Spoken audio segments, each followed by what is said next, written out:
Honorable député d'Abitibi, Bay, James, Nunavik et You. Merci, Monsieur le Président. Je profite de l'occasion pour remercier mon collègue de Berthier Masquinongé d'avoir porté à bout de bras un projet de loi que j'ai présenté. Le Lebel-sur-Quévillon, vous savez, c'est pas juste les seuls travailleurs qui sont concernés. Il y a beaucoup d'autres travailleurs qui peuvent être concernés. Le Lebel-sur-Quévillon n'a servi que d'exemple dans un premier cas où on a réalisé que la loi de l'assurance-emploi, après la modernisation qui avait été apportée par l'ancien premier ministre et ministre des Finances libéral, qui était Paul Martin, avait emmené une modification, une modernisation, mais au profit du gouvernement pour s'approprier les fonds de la Caisse d'assurance-emploi, de l'assurance chômage du temps, pour payer la dette, payer le déficit. Et l'assurance-emploi n'est pas de l'impôt. On s'en sert comme de l'impôt déguisé, mais ce n'est pas de l'impôt. C'est une assurance que les travailleurs et les employeurs se paient pour conserver leur employé à proximité. Une grève ou un lock-out est une démarche légale entre employeurs et travailleurs. Et cette démarche doit être encouragée de façon positive, et non positive pour un, négative pour l'autre. Les deux payent l'assurance-emploi. Les deux ont le droit de conserver pendant un conflit de travail les travailleurs à proximité. Et ça, le secrétaire parlementaire était présent lorsque j'en ai témoigné au comité sur les ressources humaines, Monsieur le Président.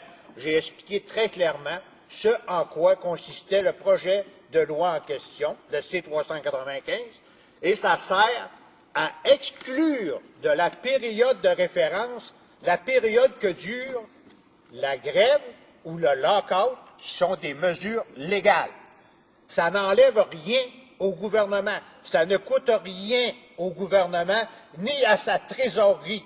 C'est la propriété des employeurs et des travailleurs. Je suis content aujourd'hui que je n'ai pas beaucoup de temps, Monsieur le Président, et c'est dommage. Je suis content de m'exprimer sur le projet de loi. Et C-395 visait à rendre admissible les travailleurs de Lebel-sur-Quévillon en question. Selon les statistiques du ministère des Ressources humaines et du Développement des compétences, plus de la moitié des travailleurs et travailleuses sans emploi n'ont pas accès à ce régime, bien qu'ils y aient pourtant cotisé. Le projet de loi C-395, si adopté, ne réglera pas toutes les lacunes, mais il comblera une omission majeure de la loi.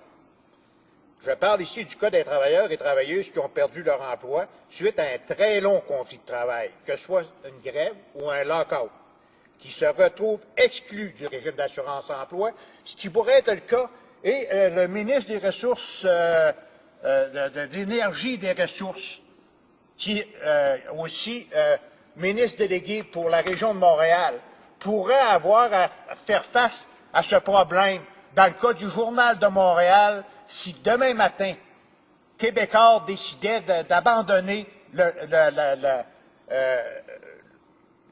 Journal de Montréal pour s'en aller vers le Journal de Québec, par exemple.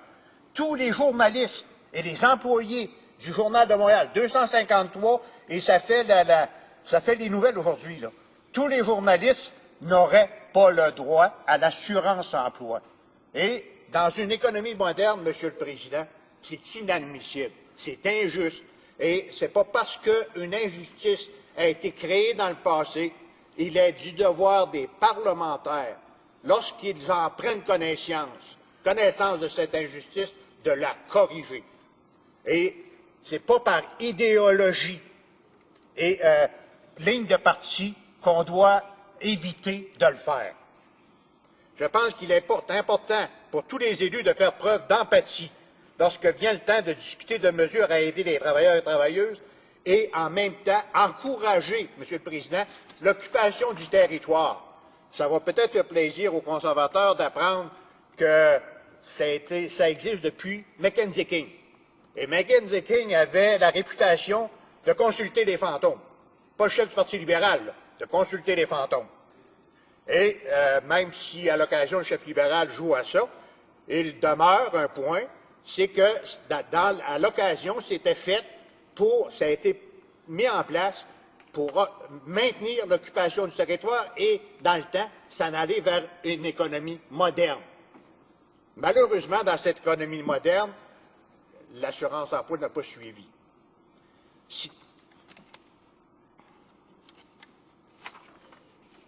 Monsieur le Président,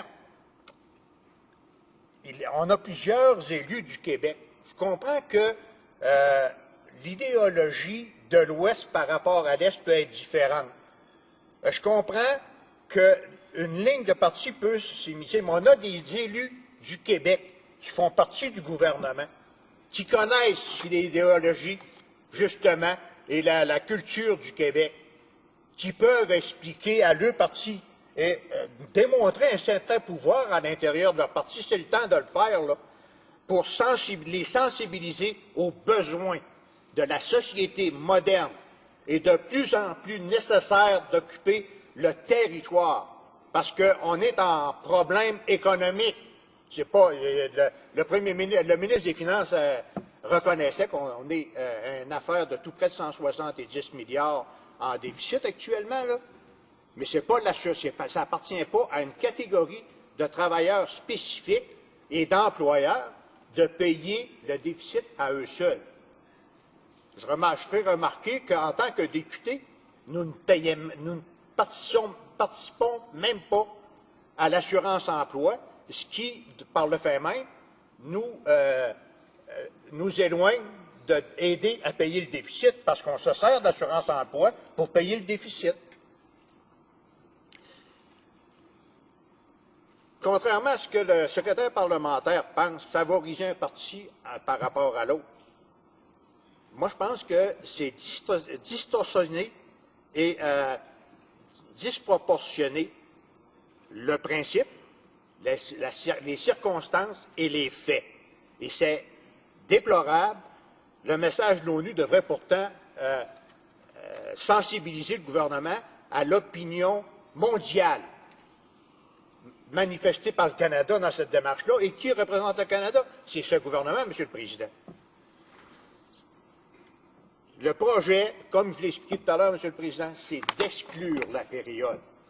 C'est-à-dire qu'à partir du moment où la grève ou le lock-out est décrété, jusqu'au moment du règlement, cette période-là ne fait pas partie du calcul. Si à la fin du lock-out, c'est réglé par la fermeture ou la mise à pied de plusieurs travailleurs, la période de référence est transportée au moment du déclenchement de la grève ou du lock-out.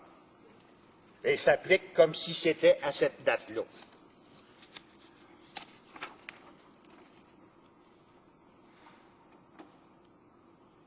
L'un des arguments que les adversaires aussi au projet de loi ont avancé, c'est que le coût engendré par de telles mesures serait trop grand. C'est un argument que je n'ai jamais compris, puisqu'il ne repose sur aucun fondement. Je n'ai jamais compris pourquoi on s'obstinait, malgré le fait que ce gouvernement, dans son dernier budget, a reconnu l'obligation de créer une caisse autonome d'assurance-emploi. On ne l'a jamais mis en application et on continue à piger dans cette caisse. Il est important aujourd'hui, pour les conditions futures de l'économie, de réparer cette injustice et d'amener les partis à s'entendre légalement. Merci, Monsieur le Président. Je prends en note que j'ai presque expiré mon temps. Et comme je vous disais auparavant, je m'étais préparé des notes que je dois passer au-dessus assez malheureusement. Mais j'exhorte le gouvernement à aider les partis d'opposition, parce que les partis d'opposition sont tous en faveur. Aider les partis d'opposition et reconnaître une bonne fois que la vision du Parlement, parce que le Parlement, les partis d'opposition sont majoritaires, M. le Président. Et dans une bonne entente, on devrait s'entendre là entre les partis. Ils ont le pouvoir de recommander et nous avons décidé en Parlement d'appuyer ce projet de loi et j'invite le gouvernement à suivre l'idée et corriger l'injustice, Monsieur le Président. Reprise du débat avec